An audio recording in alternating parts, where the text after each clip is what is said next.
feel like it'll be a little entertaining. I don't know how long he's gonna last and with these big shots coming at him.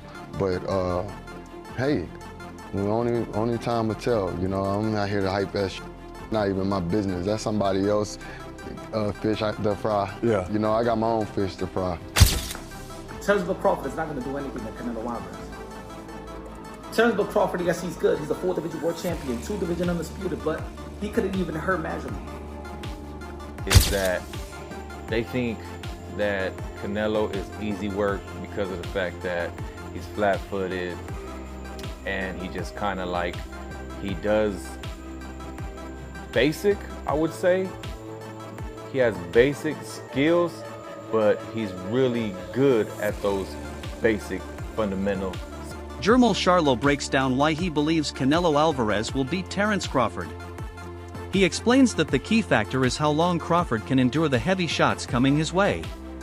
Charlo points out that Crawford is already moving up in weight to face Canelo, which makes the challenge even tougher. According to him, the fight will come down to how well Crawford manages Canelo's strength and pressure over the course of the bout. Analysts also argue that Crawford could not seriously hurt Madrimov, who is not even close to Canelo's level. While Crawford looked brilliant against Errol Spence, this challenge is completely different. Canelo is a legendary fighter, more active in recent years, and also younger, making him a tougher and more dangerous opponent for Bud.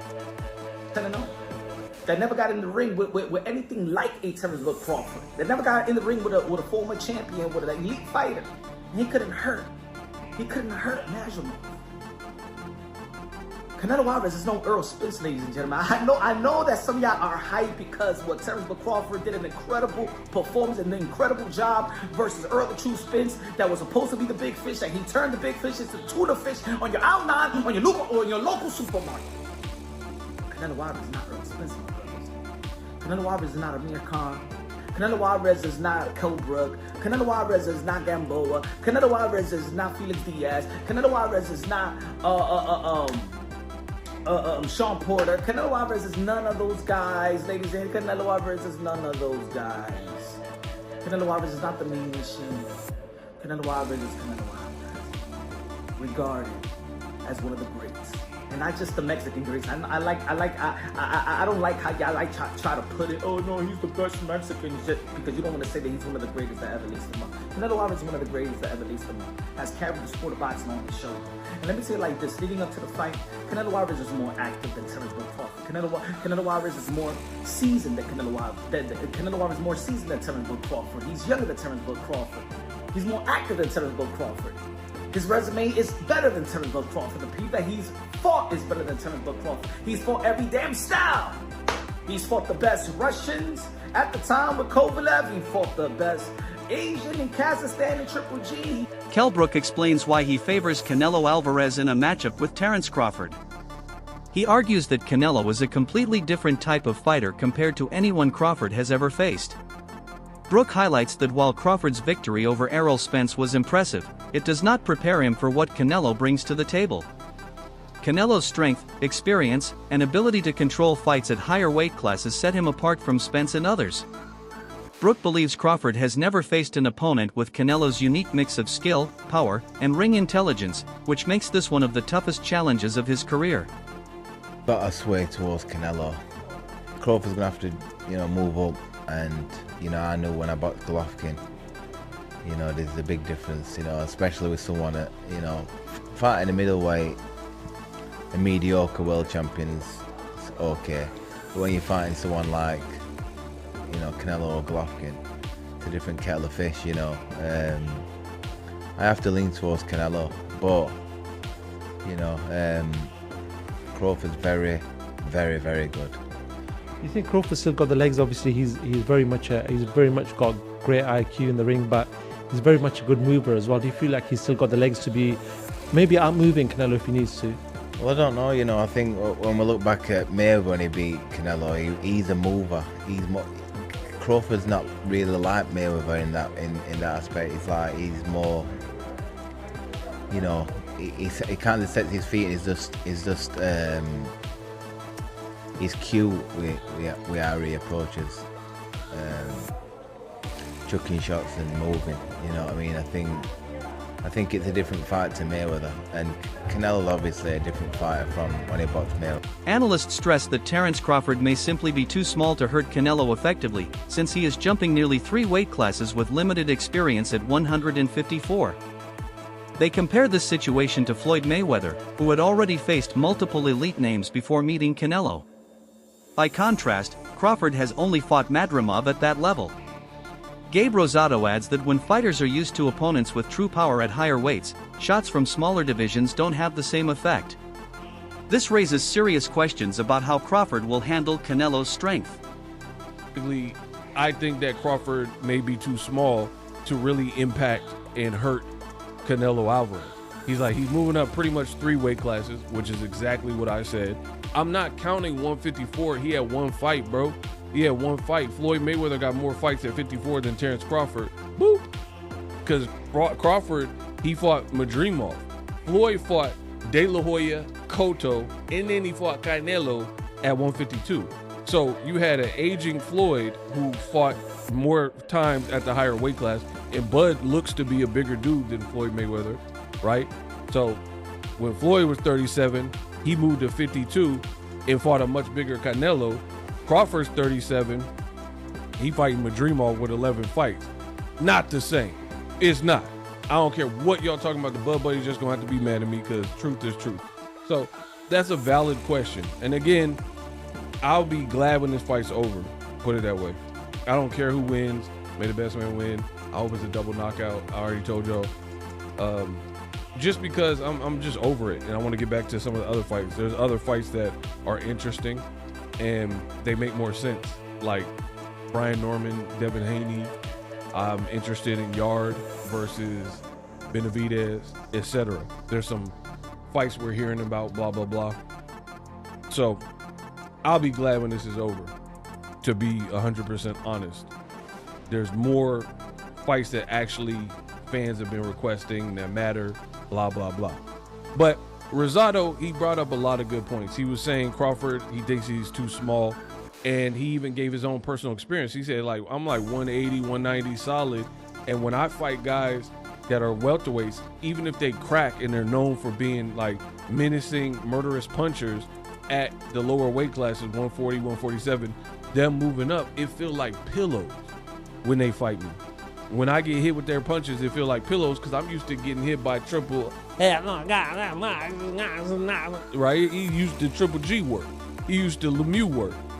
So to me, this is kind of common sense, but common sense ain't that common, right? Experts continue to emphasize one of the biggest questions in this matchup. Can Crawford take Canelo's punches and absorb the type of power that has broken down so many opponents before him?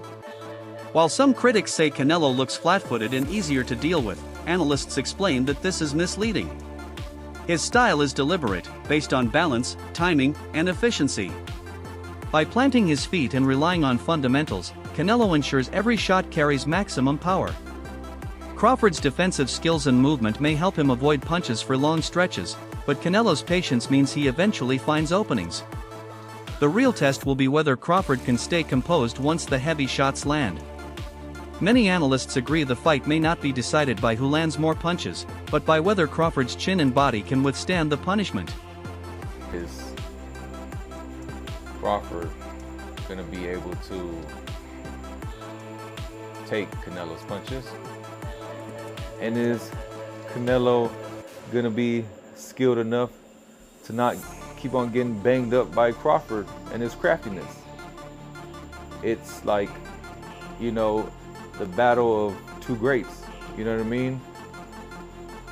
So I believe that Canelo, you really see him, when you see him fight, he almost like got a one-way of style, and it works for him. He likes to get in there and bang you up. He likes to throw hard punches. He likes to break you down. He likes to hit you everywhere. You're gonna hit in your body, your arms, the forehead, the ear, the neck. Wherever he can land a good one, he's gonna land it. And that usually breaks him down. So with some fighters, I see is that they think that Canelo is easy work because of the fact that he's flat-footed and he just kind of like, he does basic, I would say. He has basic skills, but he's really good at those basic fundamental skills. He does everything almost like perfect. But yeah, he's flat-footed, but you gotta realize that he also has hell of a head movement and body movement. He understands and he's perfected at rolling with the punch thing. The night Crawford dismantled Errol Spence is remembered as one of the most dominant performances in modern boxing. He displayed every aspect of his arsenal: speed, accuracy, timing, defense, and finishing ability. Crawford broke down a fighter once seen as one of the best welterweights in the world and made it look easy. For many, that night secured his place as one of the greatest fighters of this generation. Now, his training partners insist he looks even better than he did for Spence. They say his speed is still razor sharp, his reflexes are intact, and his conditioning is at its peak. Despite being older, Crawford appears to have refined his style and sharpened his focus. Those who have witnessed his recent preparation believe he is in the best form of his career and that confidence could be the edge he needs against a dangerous opponent like Canelo. Sharper than ever, more dangerous than ever, and most importantly, he looks like the greatest version of himself. Now, can we actually believe this? Can Terence Crawford at nearly 39 years old, with him being inactive, with him being heavier than ever, is it possible that the man will actually look better than ever? Now, let's think about it, ladies and gentlemen. When you're talking about someone like Terence Crawford or Canelo Alvarez, you're talking about the elite of the elite. And if I'm gonna be honest, Terence Crawford, when he fought Errol Spence, in my opinion, in all my years of watching combat sports, I'm a MMA guy turned into boxing. But I have never, ever, ever in my life watched an elite championship fight and had my jaw absolutely drop to the floor with the greatness that I witnessed. And that is the only way to describe what Terence Crawford did versus Errol Spence. In my opinion, that was the greatest performance in our lifetime. I mean, I can't go back to the old days, I'm not a historian, but as far as I'm concerned, that was the greatest performance I have ever seen in my life. And especially to who he did it to, Errol Spence. Dangerous southpaw at the time. I believe he was pound for pound number 3. And Terence Crawford absolutely annihilated him. Former middleweight champion Kelly Pavlik offered insight into how Crawford could beat Canelo. His advice centers on the early rounds. According to Pavlik, Crawford cannot allow Canelo to dictate the pace. Instead, he must use footwork, combinations, and ring IQ to force Canelo into working harder than usual. The strategy is simple: if Crawford can make Canelo throw more punches, move his feet, and chase the fight, he can drain the Mexican champion's energy reserves. Pavlik points out that Canelo has shown signs of slowing in the later rounds of long battles. This is where Crawford's opportunity lies. By forcing a fast pace early, he could limit Canelo's explosive power down the stretch and possibly outpoint him or even score a late stoppage. Stay in Canelo's ass a little early on, put Canelo behind, right? Even if it's 3 out of the first 4 rounds. Because when Canelo has to fight, okay, when Canelo has to step it up, after 7 rounds, he starts to fade a little bit. We've seen that with Bivol, we've seen it in a lot of his fights with Triple G. You know, when Canelo could control the fight and the ring generalship, like, yeah, he could fight 12 rounds pretty good. But when Canelo gets pushed early on in the fight, he starts to fade muscle endurance wise. So if I was Crawford, I would kind of stay in his ass a little bit on you know, the early rounds and make him have to play catch up in rounds 3, 4, 5, and then by round 7, that's where, you know, he could really step. Dan Rafael made an important observation about the experience gap. He explained that Canelo has already fought and absorbed punches from smaller fighters moving up in weight, including Floyd Mayweather, Amir Khan, and Miguel Cotto. Not only did Canelo fight them, he also adapted to their speed and timing, proving he could handle shots from naturally smaller men. In contrast, Crawford has not yet faced a naturally bigger opponent with Canelo's level of physicality. While Crawford has dominated across divisions, stepping up against someone who thrives at higher weights is a completely different test. Rafael's point highlights Canelo's advantage in experience, having already faced every style and size at the highest level. Rafael kind of made a great point when talking about sizes, because he said if you look at them two together now, they look the same size. He said people have got the idea of the size thing wrong. It's not looking at them as a physical package, it's who has absorbed the bigger shots in the weight division. So and it was good. It was a very good point. He was like, Canelo has been hit by light heavyweights and super middleweights for the best part of a decade. Basically, he's so used to taking those shots, whereas Crawford hasn't. Crawford's been hit by 140 guys and 147 guys for the best part of a decade. Yeah. What's Crawford going to be like? So basically, he's trying to say, Canelo could easily absorb Crawford shots. Can Crawford easily absorb Canelo's punches? if you're taking shots from Triple G, Sergey Kovalev, Dimitri Bivol, and you're staying on your feet, not getting hurt, Not even getting wobbled. Just literally shaking it off, you can take Terence Crawford shots. 100%. Mikey Garcia has been very direct in his prediction. He believes Canelo can seriously hurt Terence Crawford.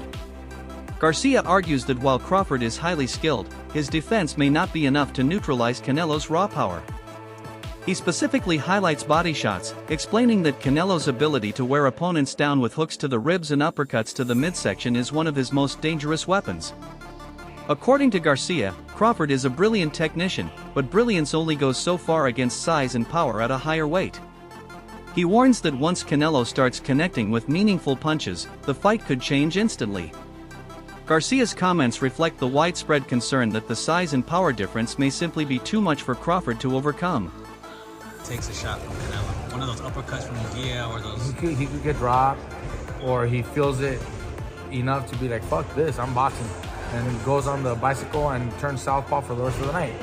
And I wouldn't blame him either. Fuck it, you're gonna go in there and collect a fucking paycheck at that point. Right. You're not gonna go get hurt. Right. What good is it to get fucking 20, 30 million if you are fucking hurt physically, end up in the hospital and hurt just physically, life-changing, you don't want that shit. You think Canelo could hurt him with a couple leg Sure, he's that big, fool.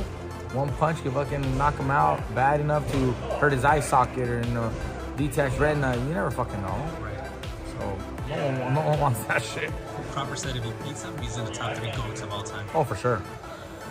If Crawford beats Canelo, then for sure. Give him all the fucking props in the world, bro. And he actually does have a chance. It's not like he doesn't have a chance. Don't be too surprised if he fucking pulls it off in the decision. Antonio offered a more optimistic view of Crawford's chances, focusing on his mental preparation. He explained that Crawford is known for visualizing his fights long before stepping into the ring.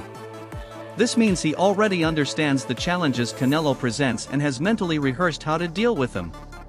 Antonio emphasizes that Crawford's strength has always been his adaptability and intelligence. He has never relied solely on physical attributes, but instead built his career on breaking down opponents and imposing his rhythm. In his view, this fight is not about weight classes, but about skill sets. If Crawford executes his game plan effectively, his versatility and ring IQ could give him a real chance to neutralize Canelo's physical advantages. Terence gotta be Terence, bro. He's a real deep thinker. He processed fights like nobody else. And he's processed this Canelo fight.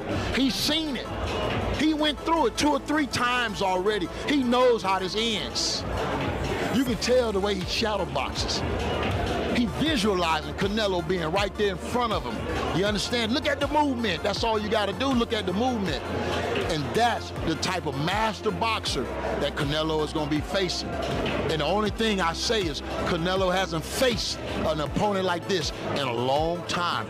You know what I mean? I think Canelo's going to have to go back to the Caleb Plant fight and look that good, that active, that, you feel me, moving with that type of grace to beat Terence Crawford. Because weight ain't gonna make the difference. It ain't gonna be the weight, it's gonna be the skills. That's it for today's video. Stay tuned for more.